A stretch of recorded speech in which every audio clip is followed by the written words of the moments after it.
a difference between a Jew and someone who isn't Jewish. After all, we all have the same kind of physical being, same DNA, and a non-Jew is created in the image of God. So what is the uniqueness of someone being Jewish?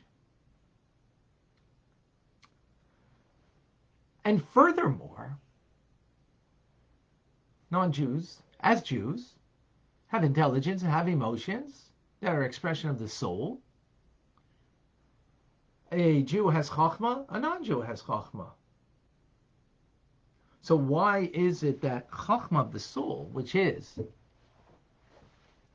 that part of the soul that is the source of everything, all the faculties of the soul, including intelligence, but yet it itself is beyond intelligence, and it grasps God not through intelligence, but through faith. So to appreciate this, I'm going to start from the back end, so to speak, to bring us to the front end. Meaning, the uniqueness of the Jewish experience. And that is giving up your life for your Judaism, for your faith. Well, you might ask a question. Jews only did that? Non-Jews also gave up their lives. As a matter of fact, there's people that do that today. From this, we will understand the distinction, though.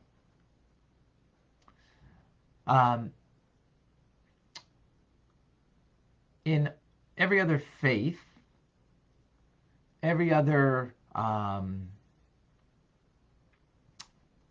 guess, I don't know, religion, whatever you want to call it, or the human condition is such that we make a calculation. Is it worth for me to do this or not worth for me? What do I gain from this? What do I not gain from it?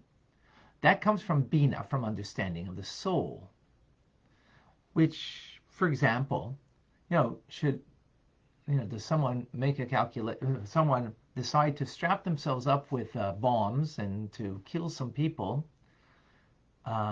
say, wow, that's, real self-sacrifice. Some people feel that. Others say it's stupidity. Well, how do you know? Well, first of all, it's a calculation. If I can get 72 Virginians, by the way, they made a mistake,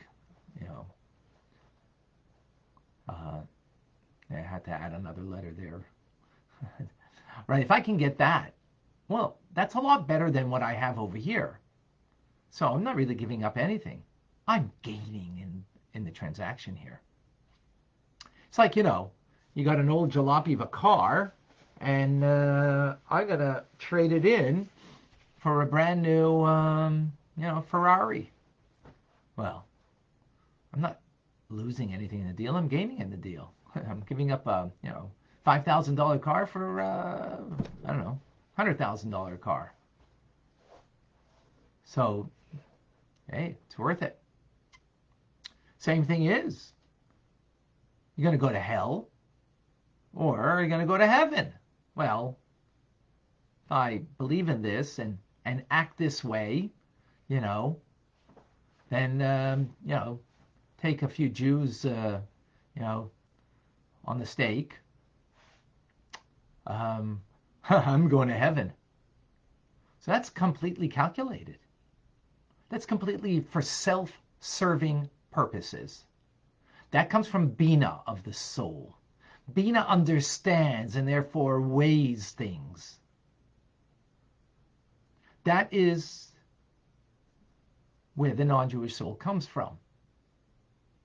The Jewish soul, and by the way, I don't think a non-Jew would even say otherwise, if they understand the point that I'm making. I don't think anybody would argue with this. And it's not saying anything bad, actually. It's just saying the fact. The human condition is we make assessments, we make calculation, we decide what's good for us, what's not good for us, and based on that, that's what we do. That's what, even when it comes to religion, even when it comes to faith, The Jewish soul comes from Chachma. It comes from a place, and again, every soul has Chachma and Bina. We're talking about what's the primary quality of the soul, right? So a non-Jewish soul is created in the image of God. Well, God has 10 divine attributes. The soul has 10 powers of the soul as a reflection of the fact it's in the image of God. But the non-Jewish soul comes from Bina primarily, and therefore Bina is understanding. So therefore we make calculation. What's good for me? What's not good for me? Well, 72 up there is better than nothing down here. Or a hellhole, excuse the expression, down here. Might as well, go to heaven. That's a calculation. That's the way of the human condition. Again, this is not a negative thing. This is reality. The uniqueness of the Jewish soul is that over the generations, there were Jews who were not committed to God. And as the Alter Rebbe says here, as a majority of cases, not, it's not bar none. No, it's not. For whatever other reasons. But what we do see is, as a majority of cases, that people who did not live for God died for God. And not out of calculation. I'm going to go to heaven with this. No, they didn't want to do this. And we're thinking about heaven. They didn't even believe in heaven necessarily, that through this I'm going to heaven. But I can't deny who I am. I can't deny my faith, even though I didn't live with faith. But all of a sudden what happened is that the Chachma of the soul just, there it is, came out, expressed itself in such a way that there was undenying who I am, my connection to God, and therefore ready to sacrifice my life. This is what we're talking about here. This is the uniqueness of the Jewish experience, because the uniqueness of the Jewish soul. It's taking God on his terms, not on human terms. A regular soul takes God. Yeah, wants a relationship with God. Absolutely. Wants to be good. Right? But is taking God on human terms. The Jewish soul takes God on his terms. Ein Sof.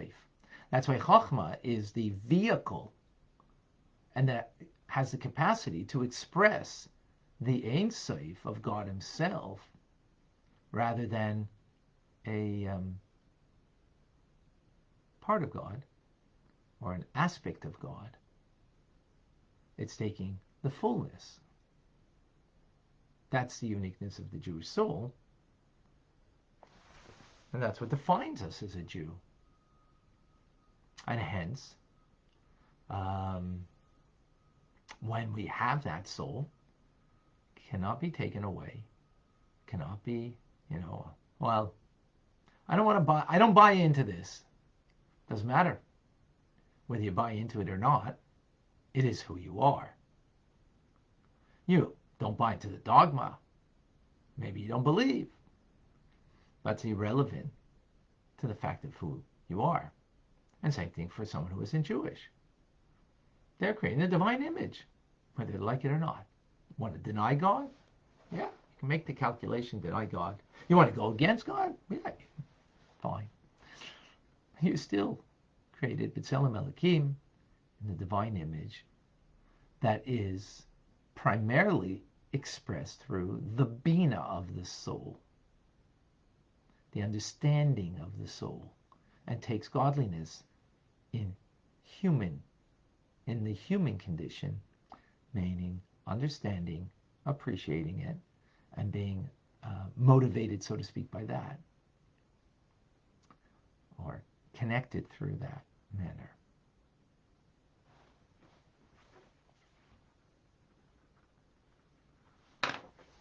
All right. I'm hoping we're going to have some good discussion and debate over here. I'm open to anything and everything. If on Facebook, Instagram, 2 question marks first, please. And then make your question or whatever you'd like. So I'm going to go, before I lose the feed here, I'm going to keep you posted about the Farbrengen, and I'm not certain there's going to be something tonight. It may only be on Facebook. I'm not certain. I'll keep you posted. As I've mentioned, if you'd like to find out more of the things that I'm doing, please go to Tanya, Rabbi, and give me your email. That would be great. Aren't we learning that about God through intelligence in Torah? Some Jews have been part of the higher. Can you share how is that explained? Not a contradiction, because we're talking about.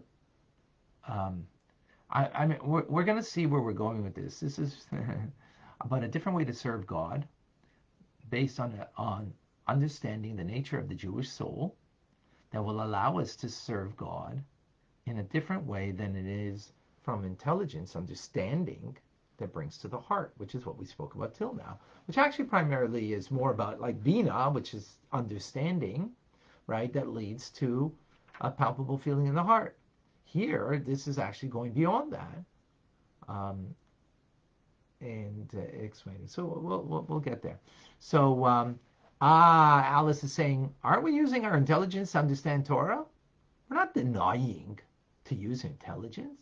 What are you talking about? Who's more intelligent than the Jewish people?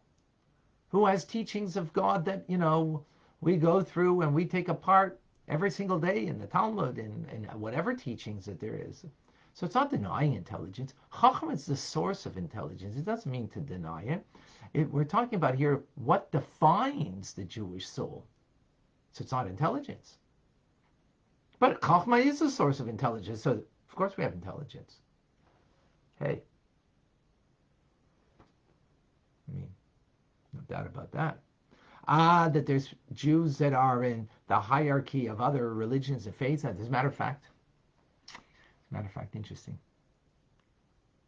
interesting.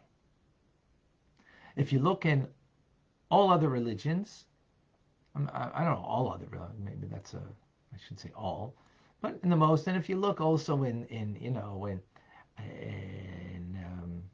what's the word I'm looking for? Not just religions, but any kind of movements. Jews are on top of them. Jews make up 0.02% of the world population, but we're in the forefront of so much.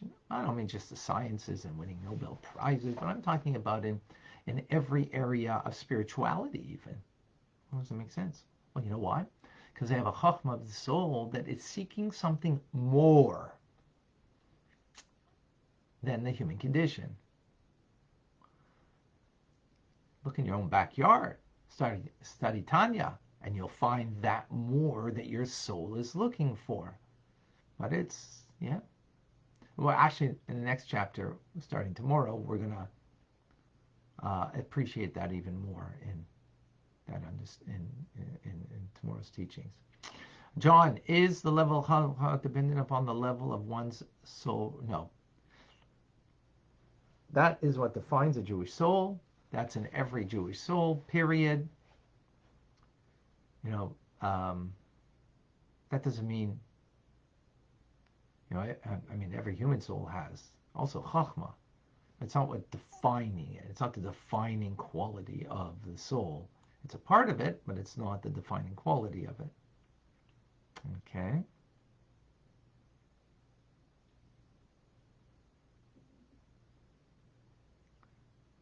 So Anna, so born a Jew, or someone who converted to stop to being Jew, changing their Jewish soul, his mother gave it. No, you can't change it. Thank you, Anna. You converted out, so you may, obviously you're not practicing as a Jew when you convert out. God forbid that someone should do that. But it doesn't change the definition of who you are. Let me ask you, if someone kind of a human starts acting like a bird, doesn't make him a bird. Unfortunately today, it seems like, you may be born biologically one way, but you could choose to be what you want. Well, can I choose to be a bird? No, because you're not. You may act like a bird. Same thing, by the way, without going into the discussion. If you're male, you may act female. If you're female, you may act male. But it doesn't take away from what you are. You can't choose that. You can't choose to be a bird. You're a human being acting not the way you should. Don't act like a bird. Okay? So you're Jewish and you're acting like not Jewish. Okay? All right? But it doesn't take away from the fact. A human being is not a bird. It's human. A Jew is a Jew, even if they don't act that way. Is it the judgment to think that a non-Jewish soul is not doing God's will out of faith? I don't know what you mean by that, Vicky. Oh, I say I missed the question. I'll get to it. I don't know what you mean by that. Jewish people are responsible for the entire world, including non-Jews, that they should also be connected and committed to God, based on 7 Noahide laws. So it's not about it's not a judgment. We're responsible. Out of the uniqueness of the Jewish soul doesn't come from this. It says, other people need to submit to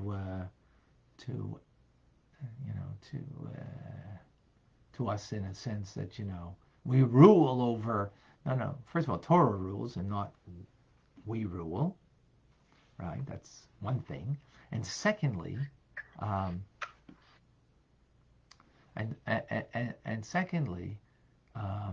not about a judgment.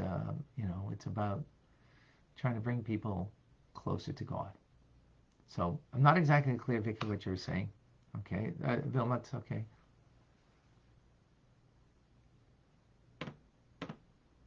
Okay, Lori. Do non-Jewish people continue to force the Jewish people to make this choice to see the awesomeness of the Ein Sof? Well, I don't think that's really happening today. We don't have to choose between,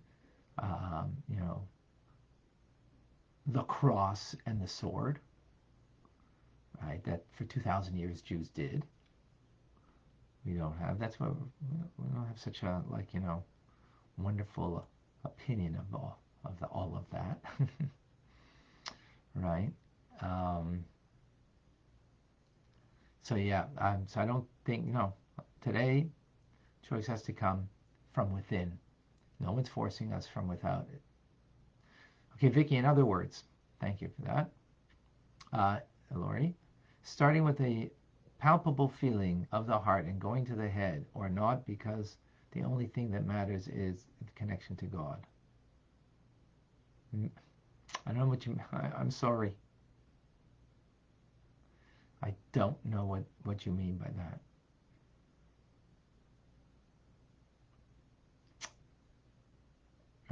Starting with a palpable feeling in the heart and going to the head, or not, because only. Oh. You mean in our relationship to God, where do we start? We start with what God needs from us and not what we want to have from this. That's, John, is Har Sinai, Mount Sinai, that the nation received the soul of the Jewish people? Yes, and it was first given to Adam, and kind of lost by Adam by the sin of the tree of knowledge and good and evil. All right, exactly. Josh, I see a question mark at the end. So a non-religious Jew or a devout non-Jew, who does Hashem love more? Um, that's a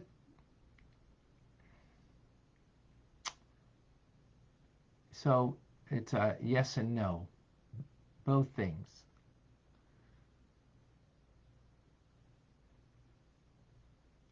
Because of the oops, sorry.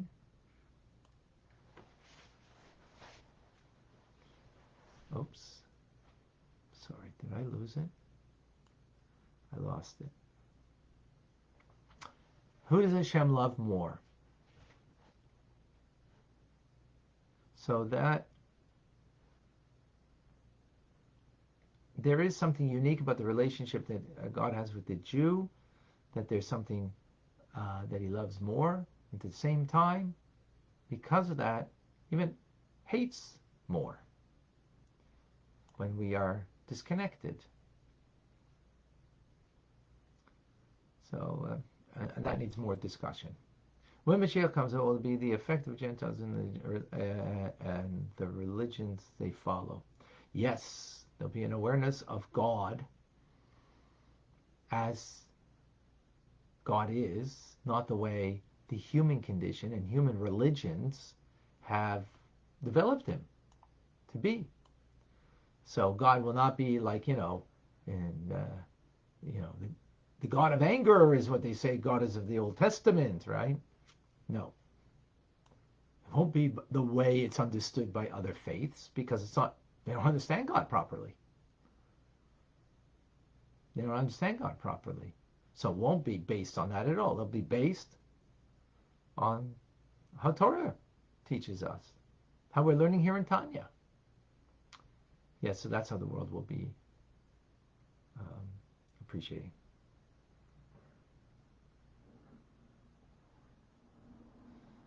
Being forgetful makes a difference in taking action on good things. Yeah, I guess. I don't know what you mean by that exactly.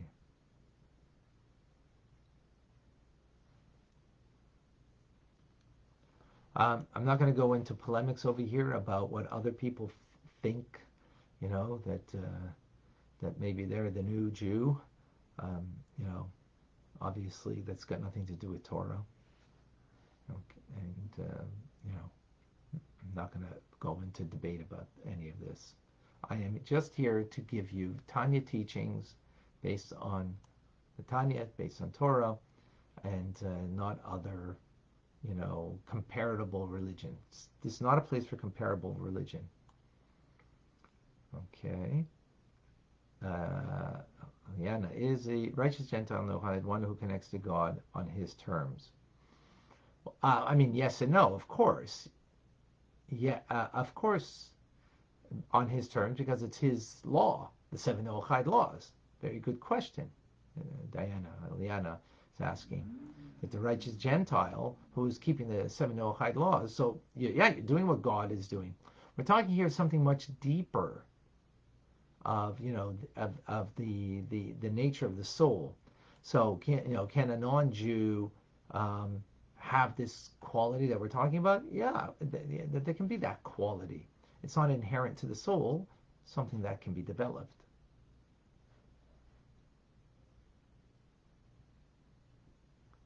Henry, I don't understand what you wrote. Sorry. Denise, so am I understanding correctly? Going back to the question I asked while studying with a group, a particular parsha that we were a different interpretation of the parsha discussed that did not resonate with me until one person hit a place that, bingo, was deeply felt in my heart, soul, even though I didn't fully understand. When you're learning Torah, okay, so Denise, I'm not sure if I understand fully what you're saying here. If you're learning Torah, so on one level, yeah, we take it on faith that it's the truth. On another level, we have to use our minds to understand it. God doesn't want us to merely take it on faith. So we take it on faith that it is the word of God if it's of Torah, right? Period. And then we use our minds to understand it. God doesn't want us merely to accept it on faith. Okay?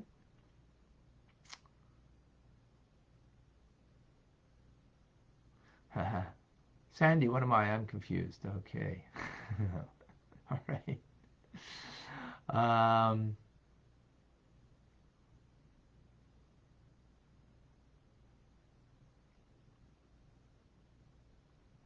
Serach, yes, that would be a fair statement to make. Yes. Is not a Jewish soul a mystery held within godly people's virtue? So no, that's the whole point over here. It's not about your virtue that defines you. That's the uniqueness what we're talking about over here. It is not your virtue. Now, because of that, if you're not acting virtuous, so that makes it, makes it a big challenge as a result. Michelle, please share with us. Hi, Rabbi. Hi, Michelle. Good afternoon to you. Good afternoon. I just wanted to get something clear. Yes. You mentioned the translation. Well, you said the word chokhmah. Yes. Chafchet mem hey. If you split the word, it appears as koach ma. Mm-hmm. Now, the literal translation of that is what strength? Koach, the power of what? Koach, Koach, strength, power, yes. So the literal translation is what power, what strength. So I'm assuming we're not asking a question here. We're almost saying, Eze koach. No.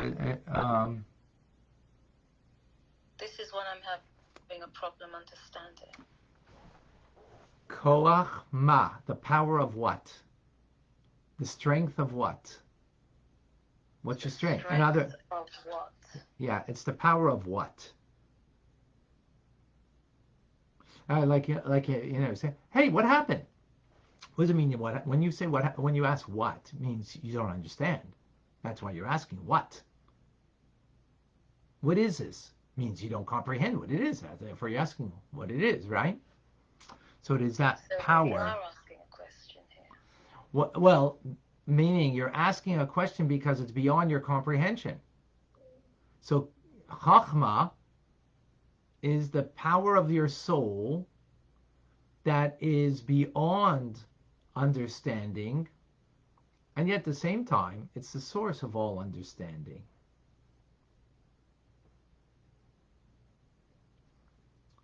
In Hasidic terms, it's bittul, self-abnegation, something beyond me. And that's what faith is. Faith is something beyond you.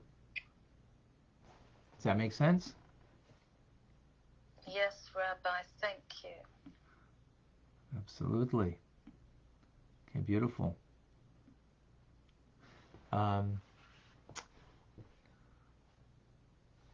Lori, is Eretz Yisrael inherently Jewish, similar to the way the Jewish people has a... Yes, absolutely. It is animated, and that's why it's called the Holy Land, the land of Israel, because it's animated by way of Chochmah and Malchus, and yes.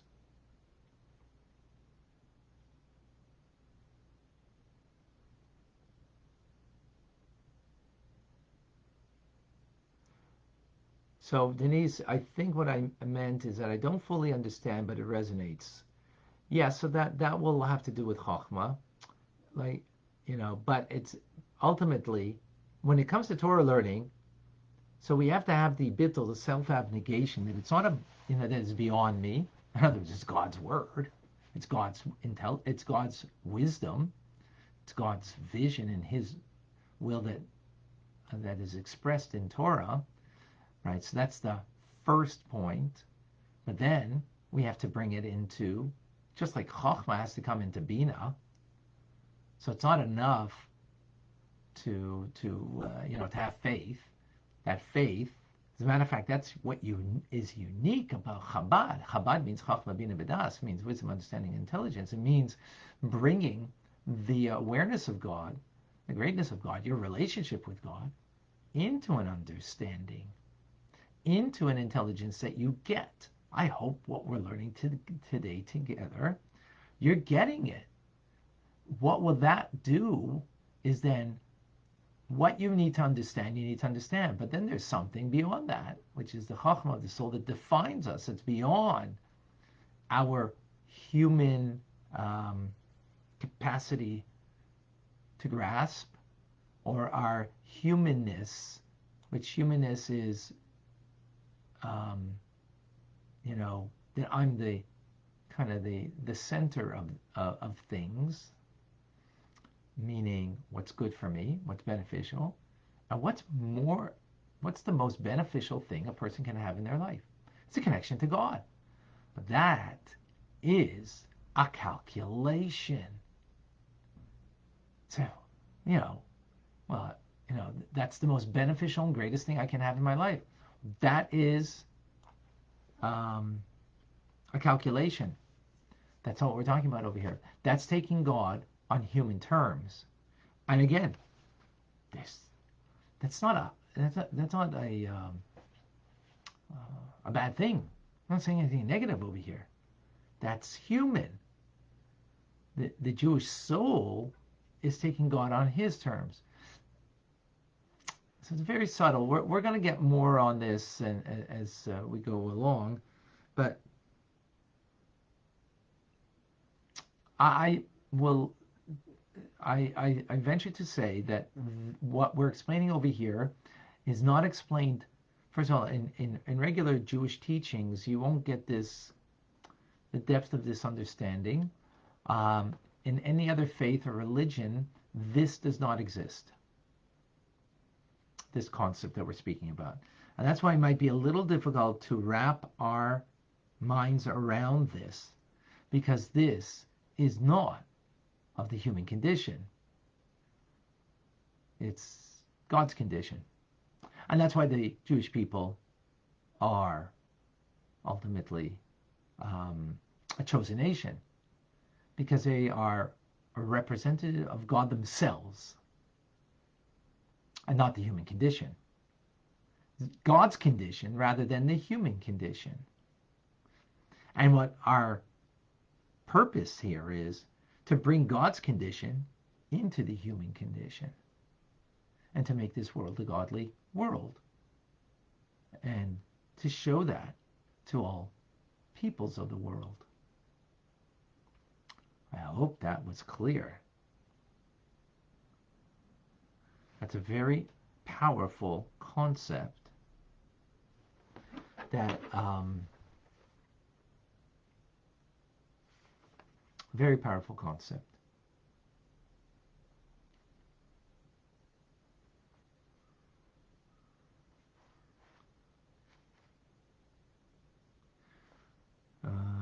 Hold on one second.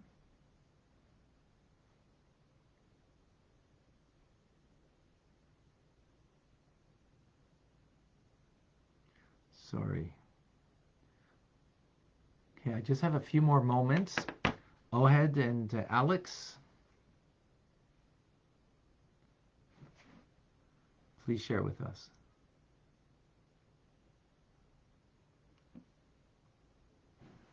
Can I ask a question? Sure, absolutely. So this is a question about question. So is it possible for someone to be Jewish and not know that they are Jewish? For example, since being Jewish is passed through the mother and there's no circumcision or any birth kind of a physical change, it's possible for someone to be born a Jew and be a woman and not know that they are in fact Jewish. Would their Jewishness be recognized if it could be proven? Absolutely. Good question, Alex. Thank you. Thank you for that. Absolutely. If their Jewishness can be proven, then they are absolutely Jewish. It's not the mother that gives them the soul, but the mother that is an indication that they have the Jewish soul. If it can be proven, as a matter of fact, I have such cases that I'm dealing with personally with people trying to prove, and in some cases we can, in other cases we can't. which then means they need to go through a conversion process according to Jewish law. But absolutely, and by the way, with this you can understand something phenomenal, that there sometimes you get a person who's just has a strong pull to wanting to be Jewish, and they don't know why, where it's coming from. It came from, maybe early on. So it could very well be that they actually have a Jewish soul, and it was carried on from maybe even, a few generations of, mother, daughter, and so on. That's a definite possibility, and therefore this person has this great yearning. That doesn't have to be only that way. It can be otherwise, but yeah, absolutely correct. Thank you for sharing that, Alex. I have a supplementary question. Go ahead. This actually explains why this question arises. So, given that Israelis and Palestinians lived, Jews and Palestinians lived side by side before 1947. Right. And now some of the people who were Palestinians are in a place like Gaza. Is it possible, theoretically, for some of the citizens of Gaza to actually be Jewish? Is that plausible or not? Oh, of course, but not that likely in that instance, but it's possible. You're right, because there are Jewish women who were, whatever, had relations with, and through that's a possibility. But in any case, those things are possible. But in all of those instances, that needs to be dealt with the proper authority. Rabbinic authority, to make certain that everything is appropriate. Thank you, Alex. Oh, I have to leave in a few moments, so Ohad, please share with us. Do you hear me, Ohad?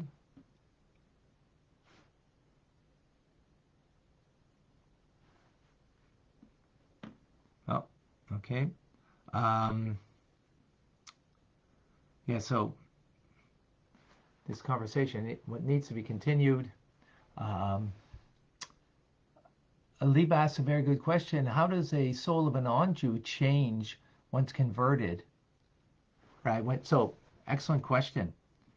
So the Talmud said, the Talmud, when it refers to someone who converts to Judaism, doesn't say it's a non-Jew that converts. It's a convert that converts. In other words, they already have a spark of a soul, and the conversion process makes it from a spark to a flame, which will actually be in tomorrow's class that we're going to speak about that concept. So perhaps we'll leave that for more, but tomorrow to continue the conversation. But so the non-Jewish or the convert, right, means that they have a spark of Jewishness in them, and they're through the proper conversion, which is done according to halacha, it can become now a flame rather than merely a spark. And when it becomes a flame, then that's when that person becomes Jewish.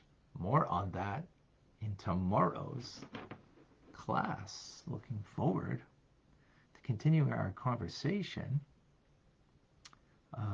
Important conversation tomorrow. I'm Rabbi Ronnie Fine, coming to you from Chabad Zich and Kadesh in Montreal, Canada. It's a privilege and a pleasure to share with you the Tanya. Have a wonderful day. Thank you all for joining.